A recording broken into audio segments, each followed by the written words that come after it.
It's day 6 of 100 days of making comics. I'm Jan, and I'm devoting at least 1 hour a day to get my comic book out the door in 100 days. And let's see where we're at.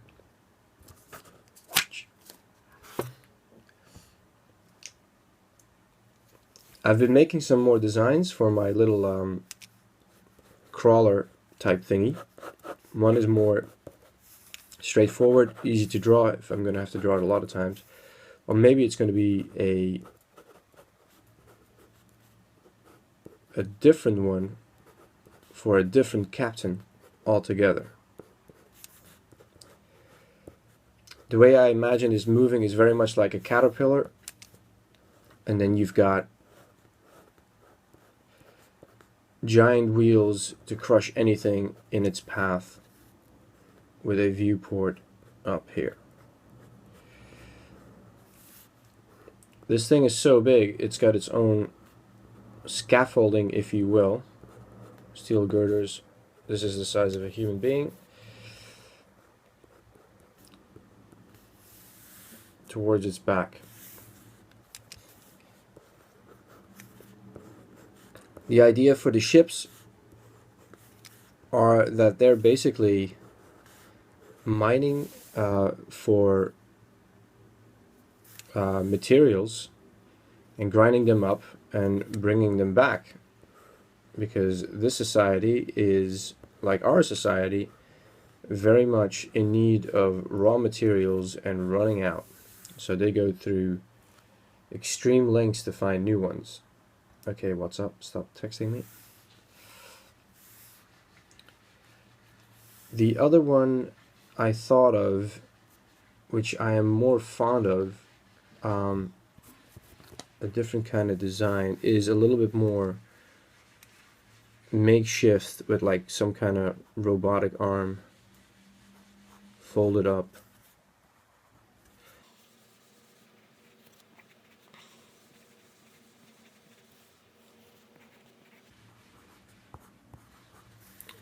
I'm trying to.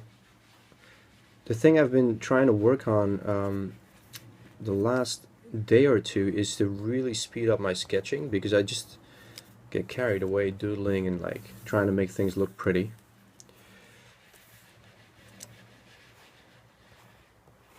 And then sideways wheels.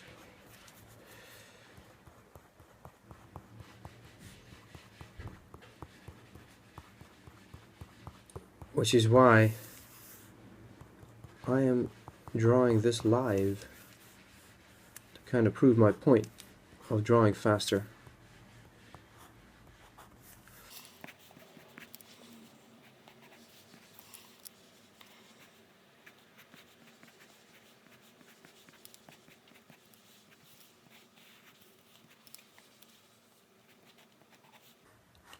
These scavenger ships,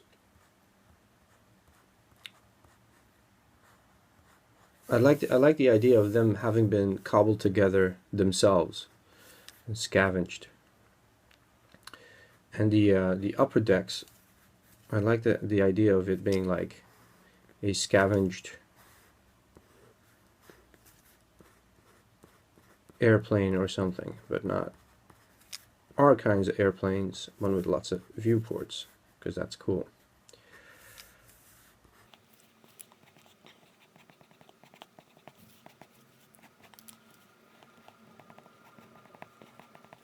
You can see inside its guts.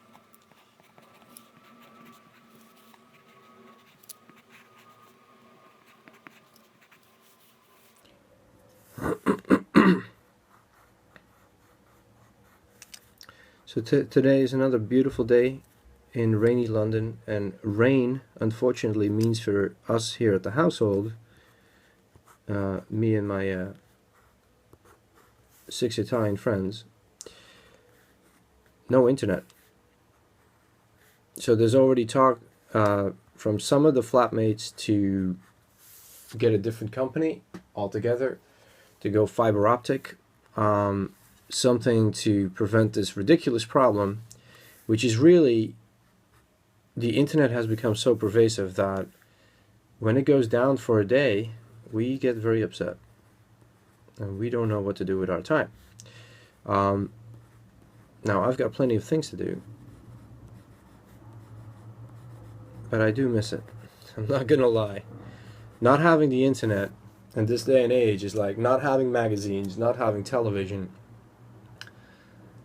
and as I've just discovered, not having access to my calendar apps because I need to sign into iCloud, and not having access to my music because I thought I'd save a lot of hard disk space a year ago by just uploading it all to the cloud with iTunes Match. So I did start downloading it again to my new hard drive just so I can have at least all my top 100 favorite songs. But obviously, when I make these little videos, I can't actually play any music because of the YouTube copyright thing, or just copyright in general, I suppose. Alright, so this one is much more.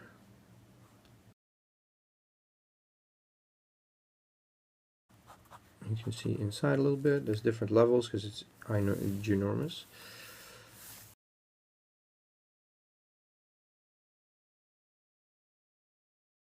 So yes, no internet, day 2.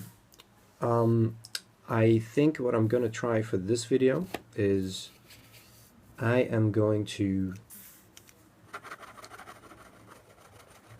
I'm thinking of just going to take my Mac into work and upload it there, see if I can do that. I mean, obviously, I could just bring my phone, keep this on my phone, and not edit it any further and not worry about that. But I've had a lot of problems with the YouTube app.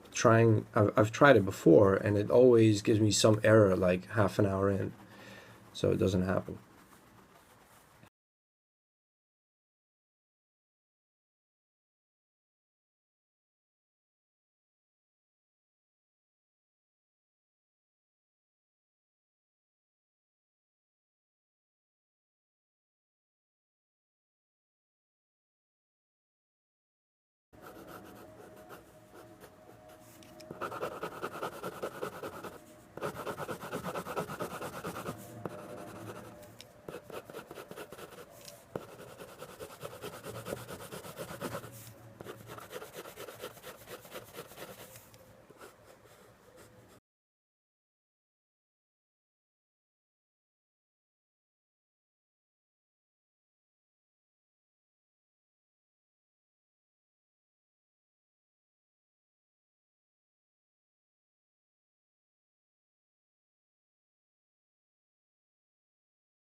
Let's move up a little bit.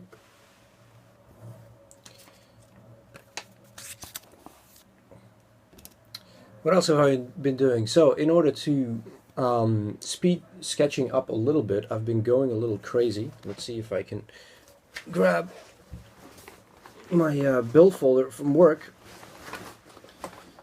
I love working in restaurants, and primarily because as an artist, as someone who enjoys sitting behind a computer all day, I've always found that working in hospitality kind of balances my social needs, if you will. You know, you're very much part of a team. Working in catering is a very social activity. And so it kind of keeps me sane because I don't like myself like when I come out of my room and after drawing or doing whatever on the computer for hours and hours on end, you know, it makes me very quiet. It makes me very well, a bit of a lone wolf, if you will. And I don't think there's anything wrong with that, but I do think I need to, because I am a social person. You know, it's one of those split personality things. So let's see. I have been doodling away at work because it's not very busy right now in the run-up before Christmas, so I have time for this. And so yeah, let's show you.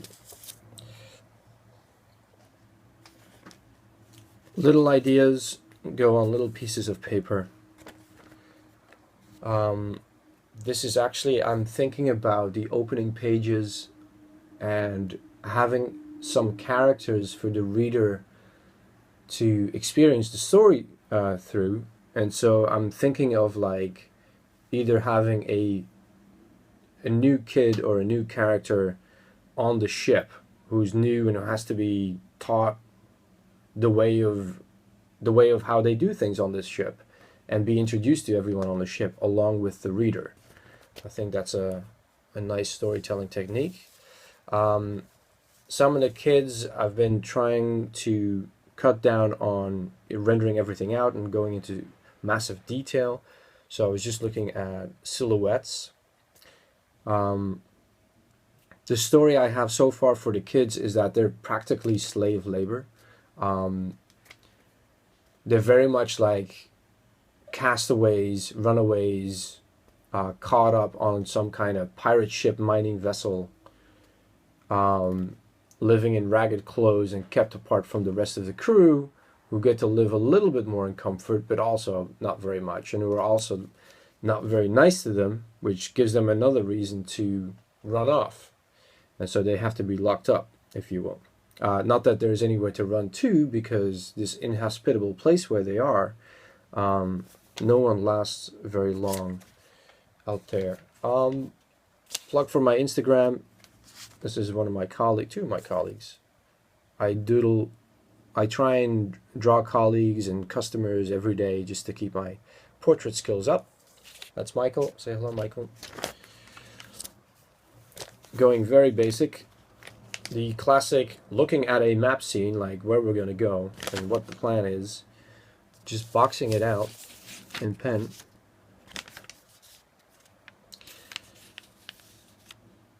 I'm not sure where I'm going to put this, but I imagined like in the thin, long version of the scavenger ship. The kids are in the bowels of the ship where there's lots of pipes and whatnot, and they've kind of built a shantytown, if you will, because that is how big it is, and that is kind of how they have to make do and form their own little subculture on the lower decks.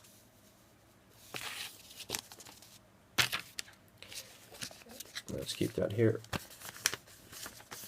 Let's see, more kids, a little bit of dialogue, if you can even read that.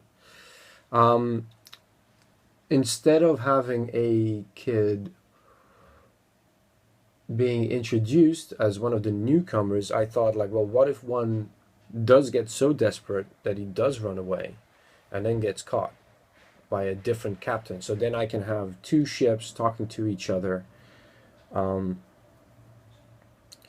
and a different elder kid being promoted, if you will, by the taskmaster, who keeps them in check, and shows she's going to be the new one introduced to the upper decks, if you will, and gets to see what life is like there, with also the opportunities to run away, just like the previous one. So she's kind of going to have to discover, like, why would you run off when there is nowhere to go, right?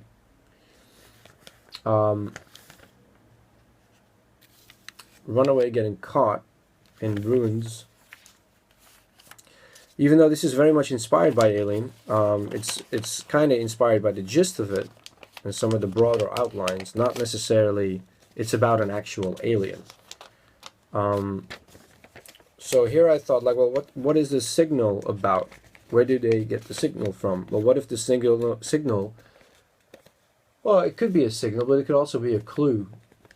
So these people are looking, they're scavengers, so they're obviously looking for new materials. So what if a runaway managed to get very far away and they don't understand how it managed to get so far away, and it's got a new jacket or something. It's got something on it which hints at the possibility of a new site to scavenge. And so that kicks off the excitement of the management and crew, because they want this kid back, and they want no one else to know about what it's found, and they want to investigate themselves. Or then I thought, like, well, what if there's a third party that we haven't been introduced yet, and they're treasure hunters. But they're looking for the same kinds of stuff that the scavengers are. But though the scavengers just want to break stuff down and sell the components, they're looking at it more like archaeology or art, and they want to sell that stuff to the highest bidder back home. So what if one of these kids ran into them, was moved somewhere else, and got some of the stuff on the way? That gives a hint where these treasure hunters are. The treasure hunters get in trouble. They send the signal. So that's where I'm kind of at with my first 10 pages. That was the first sketch for the repurposed flying machine for the scavenger ship. That's me. What does the inside of the ship look like? I was thinking if it's all repurposed, whatnot, and scavenged itself, we could have a nice little mix of technology. So we could have like Commodore 64 old chunky keyboards, and then on duct tape on top, a bit more modern laptops and screens. This is set in a different timeline or a different Earth or whatever. I haven't decided that yet. But I do like the idea that there is super fancy high-tech technology in this society, but those are not the people you hang out with in this part of the story. These are the people who have the crappier technology and who make do. You know, they're on the lower rungs of the ladder, the lower rungs of the food chain, if you will.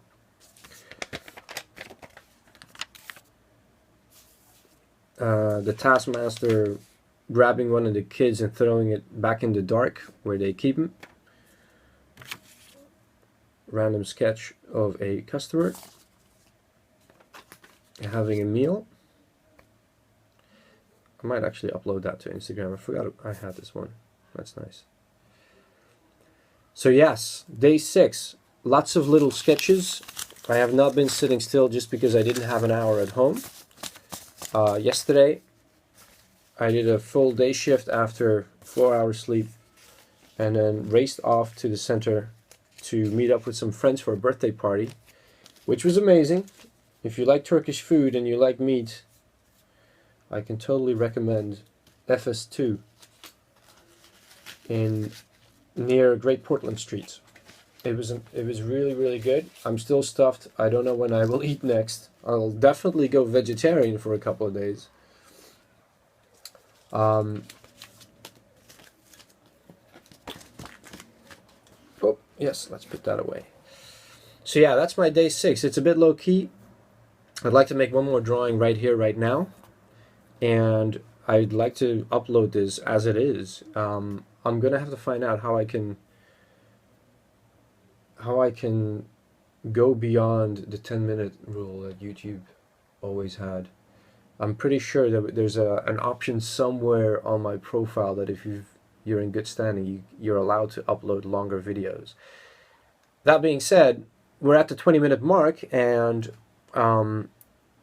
that's probably going to be another 10 hours to upload, and so I'm falling behind drastically. But I do want you to know, if you are following me doing this 100-day challenge, I am doing the work I'm promising to do every day, and I'm making videos about it every day. So if the videos are late, it's really because of the internet, and I'm falling behind a little bit, but they are coming. Like, I'm not skipping a day of work on this comic book. So with that, let's do another drawing. I might turn it into a time lapse, just to cut down on space a little bit. So here we go. What would I like to draw?